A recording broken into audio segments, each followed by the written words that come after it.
শ্বেতা রুবেলের প্রথম অ্যানিভার্সারি রাত্রিবেলায় কাটলেন cake. Video share করে অভিনেত্রী লেখে, হ্যাপি অ্যানিভার্সারি বর, দেখতে দেখতে 1 বছর পার করে ফেললাম আমরা। এমনভাবেই সারা জীবন কাটাতে চাই তোমার সাথে, জীবনের শেষ নিঃশ্বাস অবধি তোমার হাতটাই শক্ত করে ধরে রাখতে চাই। আর জীবনের একটাই ইচ্ছে, যখন শেষ যাত্রায় যাব যেন স্মৃতিতে সিঁদুর নিয়ে যেতে পারি। তুমি আমার জীবনের সবচেয়ে বড় আশীর্বাদ। সেই আশীর্বাদ থেকে আমি একটা দিনের জন্য বঞ্চিত হতে চাই না। অনেক অনেক ভালোবাসি তোমায়। Thank you, thank you, thank you. এত সুন্দর যে সাজানোটা দেখতে পাচ্ছ, এটা করেছে আমার বোন ঋতু, আর তার সাথে আমার আরেকটা বোন Angel. Thank you, thank you. Cine gossip.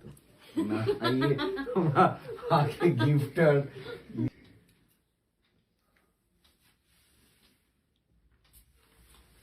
Happy first anniversary. Happy anniversary! Happy anniversary!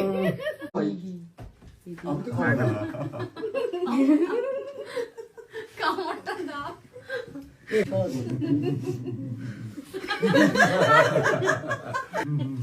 নারা আলা খেতে দাও। তো আমি বারণ কোথায় গেছি? হাতটা সরিয়ে নিচ্ছে।